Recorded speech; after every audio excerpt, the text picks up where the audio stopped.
On a sunny Sunday afternoon in May of 1944, Pearl Harbor was once again shattered by fire and chaos. For a moment, it must have felt as though the harbor was once again under attack. But this time, there were no enemy aircraft overhead and no bombs fell. Instead, deep inside the harbor's west lock, a catastrophic accident was unfolding, one that would result in the second greatest loss of life in the Hawaiian Territory during the Second World War. The disaster and its aftermath were quickly shrouded in secrecy, and for years, the tragedy that unfolded that afternoon would remain largely unknown. To better understand what happened that day, it's important that we first take a look at the geography of Pearl Harbor. It has three sub-areas, including the East and Middle Locks, which were the focus of the December 7, 1941 attack. These were also locations of the Navy's major installations and berthing for warships. Ford Island sits in the center, sort of in between the East and Middle Locks. The West Lock is separate from the other two locks, and it has its own channel. It is not nearly as well known to most as the other two are, and during the Second World War it became a major logistics center for items such as ammunition, gasoline, spare parts, and general supplies. On May 21, 1944, the West Lock was a hotbed of activity. Preparations for Operation Forager, which was the code name for the conquest of the Mariana Islands, were almost complete, and the invasion fleet was preparing to get underway for the first phase of the operation, which was the invasion of Saipan that was slated for June 15th. In the lock that day were over 100 ships, including 29 combat-loaded LSTs and various smaller vessels that were shuttling ammunition and cargo around. An LST, which is short for Landing Ship Tank, is a vessel designed to support amphibious operations by carrying tanks, vehicles, cargo, and troops directly onto the beach without the need for a dock or a pier.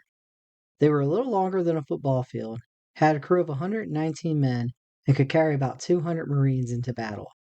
6,000 cubic feet of ammunition was stowed inside their hulls. Each LST also carried 80 to 100 55-gallon drums, which contained high-octane gasoline, as well as nearly 200,000 gallons of diesel fuel. As historian Howard E. Schuman noted, to say that the LSTs were combat-loaded is a euphemism. They were floating ammunition dumps, floating gasoline storage tanks, floating vehicle garages, floating ship repair yards, and floating overcrowded hotels. At 3:08 that afternoon, a sudden and catastrophic explosion rocked the deck of LST-353, which was tied up alongside 8 other LSTs at berth T8. According to witnesses, the ship appeared to just spontaneously combust. Nearby LSTs were showered with white-hot fragments that in turn started fires. LST-179, which was tied up alongside LST-353, was on fire from her bow to her aft deckhouse in only a matter of minutes. In fact, the fires that broke out on the ships tied up at berth T8 got out of hand so quickly that their crews couldn't get to the forward lines to cast off and get themselves away from danger. Over at the next berthing area, other loaded-down LSTs tried to get underway, either under their own power or with the assistance of Navy tugs. None of them had made it very far when a second, much larger explosion rocked the lock a mere 3 minutes after the first. This explosion was caused by the gas drums igniting on one of the ships at berth T8. Burning fragments now rained down throughout West Lock as the harbor surface began to catch fire from gasoline that had made its way into the water. Soldiers and Marines on the burning ships were ordered to get out of the way as the ship's crews attempted unsuccessfully to stop the flames. Many men were blown overboard by the blast or jumped to save themselves, and they were subsequently picked out of the water by harbor craft or swam for shore. The ones who weren't attempted to cross to the inboard ships in order to get ashore, and this caused so much crowding and confusion that the crews of those ships were hindered from fighting the fires on their decks. Finally, at 3:22, the third and most extreme explosion of them all occurred. It showered flaming debris over a 3,000-foot radius and was heard more than 15 miles away. This explosion was caused either by the ammunition on LCT, which was tied down to the deck of LST-353 cooking off, or the ammunition stored on one of the 3 outboard LSTs at the same berth. No one honestly knows. Shortly after this time, though, all 5 of the outboard ships were given the order to abandon ship. The 3 inboard ships, although fighting serious fires, were not yet in a critical condition. Each one was able to get underway or was towed to safety nearby. But by undertaking this action, the 5 outboard ships were now adrift and making their way towards berths T9 and T10 and the Naval Ammunition Depot where the cargo ship Joseph B. Francis was unloading 350 tons of ammunition. After the third explosion, firefighting vessels from the Navy base in Honolulu began arriving in the West Loch. Just before 5 that afternoon, LST-353, abandoned and adrift, finally sank near berth T9 in about 30 feet of water with a portion of her forward end remaining above the surface. LST-43 attempted to get underway but was hampered by fouled lines. Her situation became hopeless after the third explosion, and the order to abandon ship was passed.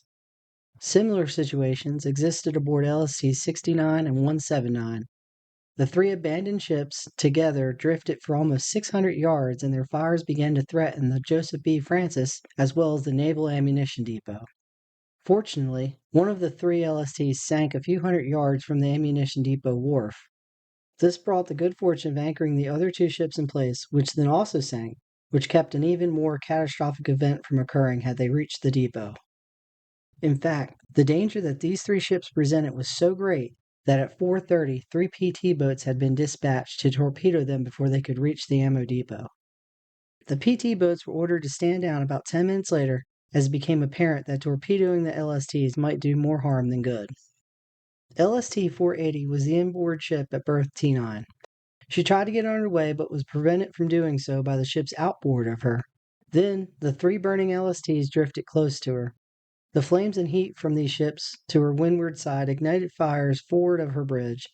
She was subsequently grounded before being blown apart by a violent explosion. Then, just after 7:30 that evening, an explosion aboard LST-39 blew her bridge over her starboard side. Later, her stern and port side were rocked by more explosions as gasoline and ordnance cooked off. She was then towed down the channel, where she was beached near the ferry slip, and she burned for several more hours before her fires were finally brought under control. Explosions continued for hours, with several of the ships reigniting later that night. By 8 o'clock the next morning, all the fires were either out or contained, and the U.S. Navy began to take stock of what had happened. With about 2/3 of personnel on shore leave when the initial explosion occurred, the death toll was nonetheless staggering. Samuel Eliot Morrison, historian of naval operations during the Second World War, concluded from his research that the death toll was 163 men. Another 396 sustained injuries. These numbers have been disputed, though, with the number of dead now believed to be 392. The scattering of ships during the incident and the departure for the Marianas a few days later hampered casualty counts at the time. Altogether, 6 LSTs, 3 LCTs, and 17 amphibious tractors were completely destroyed.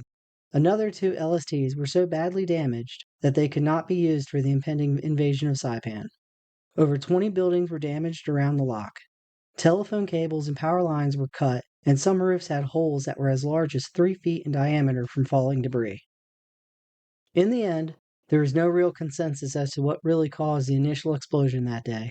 The theory that the incident was the result of a Japanese submarine attack was quickly dismissed because of the presence of anti-submarine nets at the loch's entrance.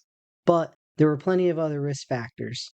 Men were seen smoking cigarettes near gasoline drums, and welding had been underway on the deck of LST-353 prior to the opening explosion.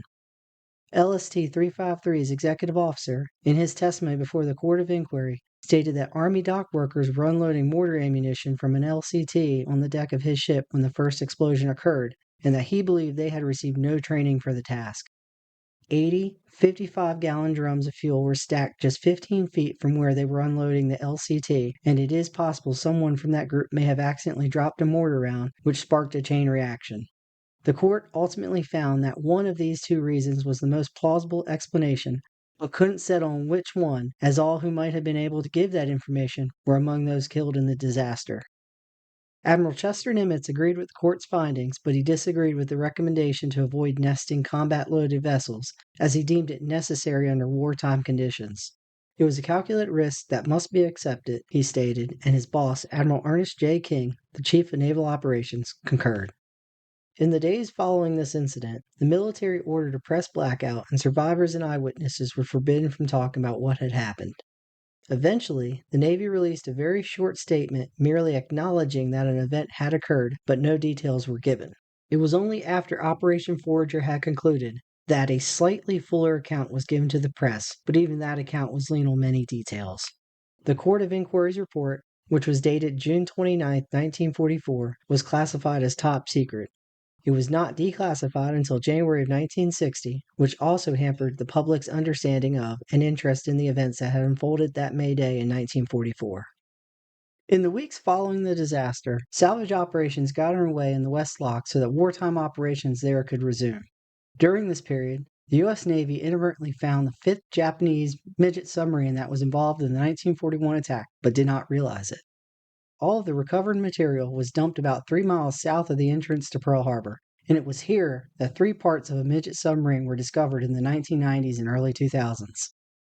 There is some evidence that this submarine may have penetrated the East Loch and attacked Battleship Roe or the light cruiser St. Louis on December 7th before escaping into the West Loch and being scuttled by its 2-man crew. Lying on the bed of the loch, it was then salvaged along with the victims of the 1944 disaster and dumped out at sea along with them. This incident was one of the greatest non-combat disasters in the history of the United States military, and is that much more tragic because it simply didn't have to happen. Carelessness on the part of multiple parties, along with the inherent risk brought on by war, led to the second darkest day in the history of the Pearl Harbor Naval Base. While I obviously understand the overhead needed to prepare for major offensive operations in an all-out war, it seems that better training was needed, and the rules that were in place, like no smoking on ships laden with gas and explosives, should have been enforced much more rigorously. It is amazing that 9 of the 29 LSTs that were scheduled to take part in the invasion of Saipan were lost and replaced as quickly as they were. The armada of 535 ships left Pearl Harbor only a day late, and the invasion took place on schedule. Once again, American industrial might flexed its muscles. Today, the rusting bow of LST-480 is the only reminder of what occurred in May of 1944, as the vessel still sits where it was beached. A memorial to the victims of the disaster was unveiled in April of 1995, and the gravestones of the dead were amended in the 2000s to note that they had perished in the West Loch disaster on 21 May 1944. So, was the West Loch disaster an unavoidable accident of war, or a preventable failure that was buried by history? Drop your answers in the comment section below. If you made it this far, thank you, and if you enjoyed my video, please hit the like button, comment, and subscribe. Don't forget to hit the bell as well. Once again, thank you, and I'll see you in the next video.